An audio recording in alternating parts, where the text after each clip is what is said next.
y subió Jesús a Jerusalén, y ahí en Jerusalén, cerca de la puerta de las ovejas, un estanque, que en hebreo se llama Betesda. Y prestemos atención a este nombre. Este lugar era como un hospital que tenía 5 puertas, dice la Biblia, donde había una gran cantidad de enfermos.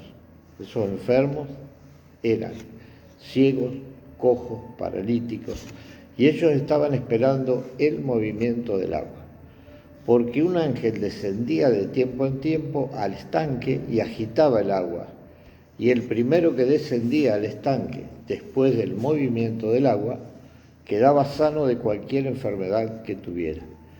Ahí había un hombre que hacía 38 años que estaba enfermo, y cuando Jesús lo vio acostado y supo que ya llevaba así mucho tiempo, le dijo: ¿querés ser sano? Bueno, hasta ahí la palabra del Señor. Vamos a ver en esta historia, o vamos, mejor dicho, a imaginarlo juntos, un día caluroso, un día que hacía mucho calor, un día así en el que uno lo que más quiere es estar cerca de una pileta, remojarse, estar en el agua, pero lo cierto era que nadie quería estar cerca de ese estanque. ¿Qué tenía ese nombre de singular? Betesda. Betesda significa casa de misericordia, o sea, un lugar donde acudían a buscar un milagro. Eso era definido como Betesda.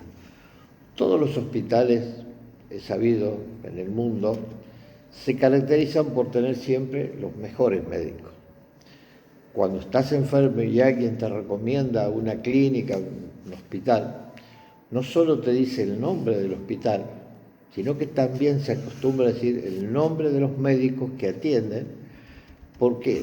Porque ellos ya tienen una reputación, una trayectoria, tienen una fama de su especialidad. Ahora, en este hospital que estoy hablando, era muy curioso algo, porque este hospital albergaba, como dije, una gran cantidad de enfermos, pero la característica era, y lo curioso de ese hospital, era que no tenía médicos, sino que carecía de médicos. Alguien había levantado ahí un paredón, ¿no?, que tenía 5 puertas. Y ahí en medio de esas 5 puertas estaba un estanque con agua estancada, y además todos los que estaban ahí tenían características impresionantes. Número 1, la gente que había ahí era gente que había perdido ya toda esperanza de cualquier médico, y estaban ahí como su última esperanza. Era lo único que les quedaba en la vida a esa gente. Era gente decepcionada, era gente que estaba desahuciada, era gente que lo único que se aferraba era una creencia. ¿Y cuál era esa creencia? Supuestamente alguien había dicho que cuando se agitaba ese agua descendía un ángel a ese lugar, y lo que no se sabe realmente es quién inventó semejante mentira. Pero es impresionante que cuando alguien levanta una mentira, hay muchas personas que obedecen a esa mentira. Hoy en día se levantan muchos falsos cristos con muchas profecías, entre comillas, diciendo que qué cosas van a venir, qué cosas van a suceder en el mundo. Y es sorprendente ver cómo la gente los sigue. Hoy hay mucha gente aferrada a algo en la vida. Y es así como hay tanta gente que se aferra a cualquier cosa, menos a Dios en la vida. Y aquí en esta historia hay alguien que inventó este cuento, de que un ángel descendía del cielo de tiempo en tiempo y movía esas aguas, y el primero que entraba, se metía dentro del agua, salía curado. Pero eso solamente era una tradición que no era verdad.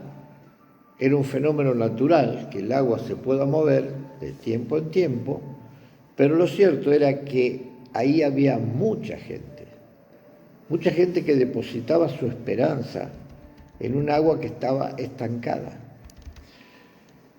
¿Cuántos años a veces pasan? ¿Cuántas personas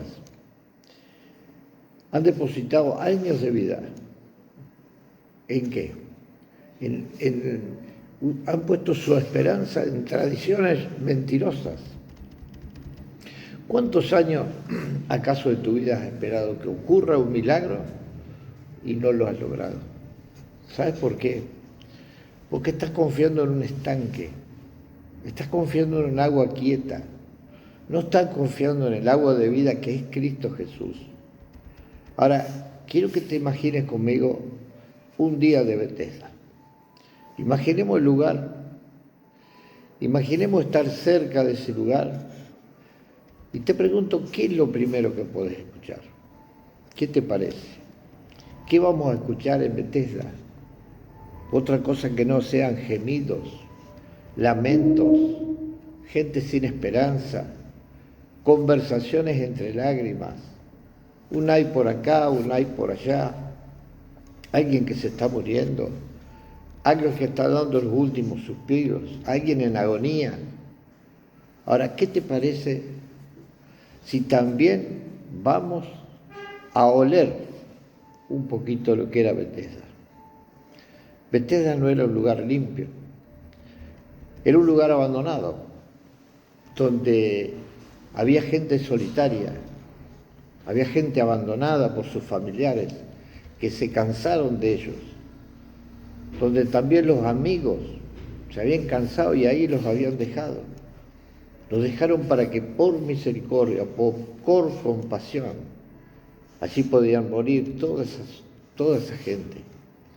Había paralíticos, había ciegos, había cojos, había personas, como digo, sin esperanza, esperando tal vez un milagro que ocurriese en la vida. Ahora te imaginás ese lugar, era pestilente, era pestoso.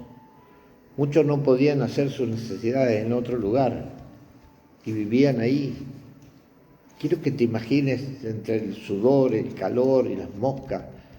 Ahí estaban todos los enfermos. Mientras tanto, de vez en cuando, alguien avisaba, el agua se está moviendo. Y era el momento que ahí todos, sin respetarse, atropellándose, sin importar lo que ocurriera, se atropellaban y corrían para ser el primero en meterse en el agua. Y ahí vi un hombre de esta historia, un hombre que durante 38 años de su vida se había aferrado a una tradición, había aferrado su corazón a esa tradición. 38 años de su vida se había aferrado a una tradición mentirosa. 38 años de su vida viviendo en la mentira. Y durante 38 años había esperado que el agua se moviera. Y así hoy también ocurre con tantas creencias que hay en este mundo mentirosas. Solo que en los 38 años de vida de este hombre, él había aprendido algo. ¿Sabes qué? Tristemente, que él nunca iba a ser el primero. No lo iba a poder ser. ¿Sabes por qué? Porque él tenía una imposibilidad. Que él llegase y otro le ganara. Antes de que él llegase, había otro que era el primero. ¿Y sabes qué?